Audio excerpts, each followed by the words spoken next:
Welcome back to the Quiet Millionaire, where we don't chase wealth, we regulate into it. Ever notice how even rest feels like failure? Ever feel like slowing down is more terrifying than burning out? Ever wonder why urgency still runs your mornings, even when you know better? It never really stops, does it? The mind knows you're safe, but the body stays braced, waiting for the next demand, the next proof that you still belong in the game. That tension, you feel it in your shoulders, your belly, maybe your jaw. You already know this. Today, we're not talking mindset. We're addressing what's underneath your money behavior.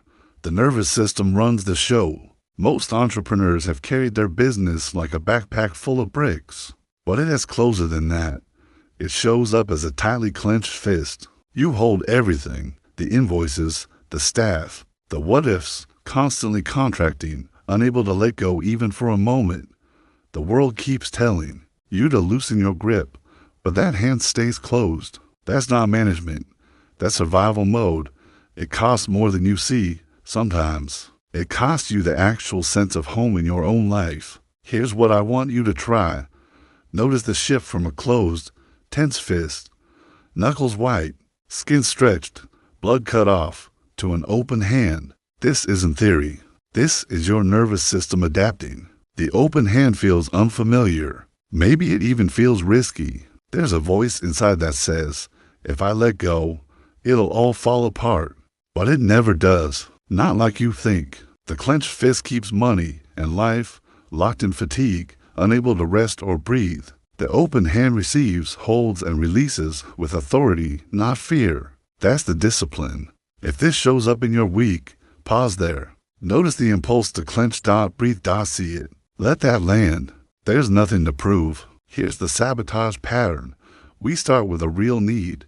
Maybe it's the pressure to provide, or finally breaking out from a job that numbed us out. But somewhere along the way, that clean intention warps. It becomes a chase. Up earlier, grind harder, stack the meetings, check the accounts just to feel in control.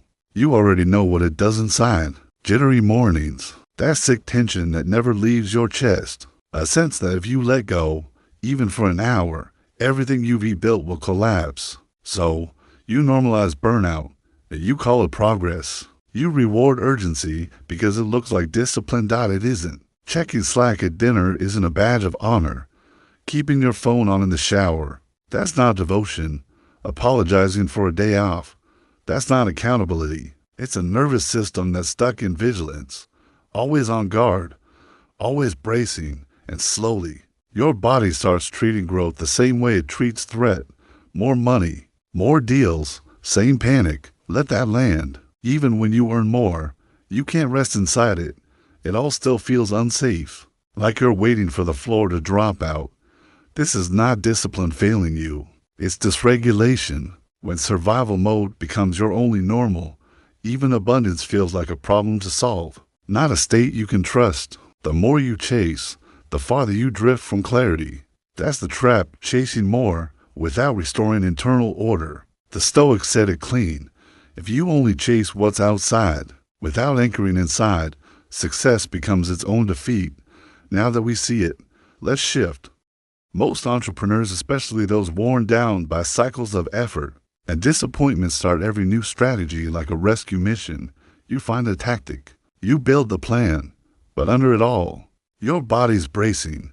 Small signals, clenched stomach, shoulders up by your ears. A little shallow breath every time you look at your bank app. The truth is, wealth can't stay in a place that doesn't feel safe to hold it. You already know this. You've felt money come and go. Fast at first, exciting maybe, but then the nervous system can't keep up. Tiny doubts, a blast of shame. The spreadsheet becomes a threat. Suddenly, every decision feels heavier. That's not just mindset. That's your body's base layer trying to survive. Pause for a minute with that. Most people try to fix their numbers before they fix their foundation. It's like pouring water into a cracked bowl. This is where most people get stuck, worrying about the leak. Instead of repairing the vessel, safety asterisk before asterisk strategy. That's the discipline. It doesn't have to be dramatic to be true if your nervous system is firing in threat mode. You can't build anything that lasts. Decisions become reactions. Good plans get abandoned for the next quick fix. Behavior loops avoided statements. Skipping the review, compulsively checking accounts as if one more glance will lower your stress. Let that land. This is the nervous system's truth. You can't outlearn, out-hustle, or outthink a body that doesn't feel safe. Here's what I want you to try. Next time you open a financial statement, notice your breath just for a moment. Notice if your shoulders are climbing. No fixing, no deep breathing techniques, just awareness. That's the frame.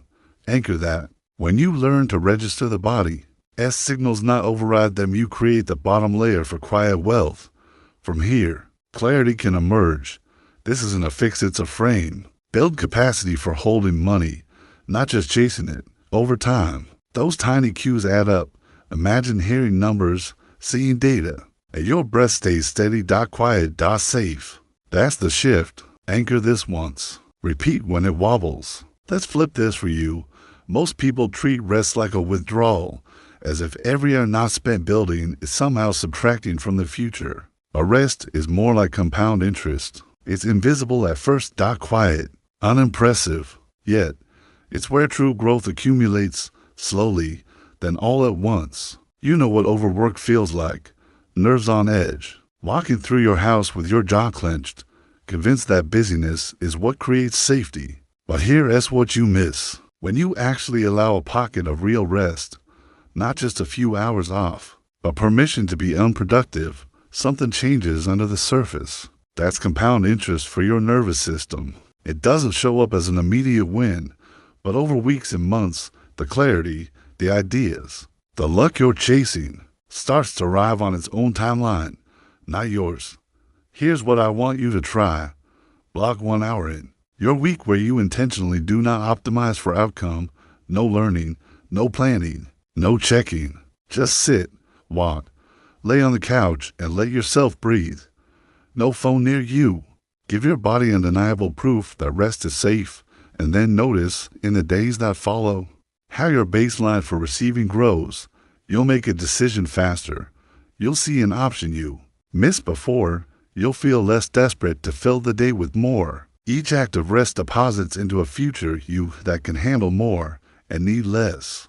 This isn't a fix. It's a frame. Compound interest is slow, then undeniable. Your wealth builds quietly the same way. When you let rest stay unproductive, your capacity rises quietly, out of sight.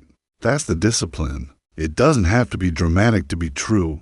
Let that land. If this shows up in your week, pause there. You already know this. Now make it safe to live from it. Most people believe emotions either need to be solved or suppressed. That isn't mature stewardship. Think of your emotions like a fire in the middle of your home. When tended with care, it brings heat, safe to light you read by at night. But if you ignore it, if you pretend it isn't either, or let it rage unattended, it becomes the reason everything you've built can burn to the ground. Stewardship isn't about force or denial. It's about regulation. You already know this. When fear spikes around money, some rush to make a decision, others freeze. Both are trying to use momentum to push discomfort away. What if, instead, you pause not to fix, but to notice? This isn't passive. It's discipline. A steward checks the fire, adjusts the logs, closes the grate if wind picks up. No drama, just attention to what fuels the system. Here's what that looks like. A client notices anger rise on a client call after an invoice pushback. Rather than escalating or apologizing, he says, "I'll circle back soon." He steps away, breath slow, heart rate finds ground, action. Waits until clarity, not shame, leads. Or maybe you find yourself checking your bank app late at night, looped into panic. Instead of acting from that spot, closing a position, sending a harsh email, you write down the pattern. You look at what came before the urge. That's not weakness, that's stewardship. You keep your agency present. This isn't a fix, it's a frame. Regulated emotions mean you make financial decisions from safety, not from old shocks. Like fire, a tended emotional field becomes a renewable asset, not something to fear, not something to control. Anchor this once, repeat when it wobbles. That's the discipline. This is where most people get stuck, waiting to feel nothing before they move. The truth is you build wealth not when you get rid of storms, but when you stop building your house in the middle of them. You've seen the shifts. Safety first, always before you reach for the next. Strategy, rest isn't idleness. It's where you learn to actually receive, not just take a break. Emotional stewardship, that is the ongoing work of holding your own experience without letting it hijack every move you make. None of this is about new tricks for getting ahead. It's about the ground you stand on. Wealth that settles, wealth that feels calm inside your bones. Doesn't he show up for the ones who keep running from their own nervous system? It finds those who stay home in themselves, even when things are uncertain, deadlines are tight, or growth slows down for a season. Let that land. Here's what I want you to try tonight. Let these truths settle into your body, not just your mind. I can hold money without gripping it. I can grow wealth without breaking myself. My emotions are part of my mastery, not enemies to it. My nervous system is safe enough to receive. I build consistency through grounded systems and show up even when no one's watching. I trust myself to return to center, no matter the noise. This isn't theory. This is your nervous system adapting. Brick by brick, quiet wealth begins here, and it continues tomorrow.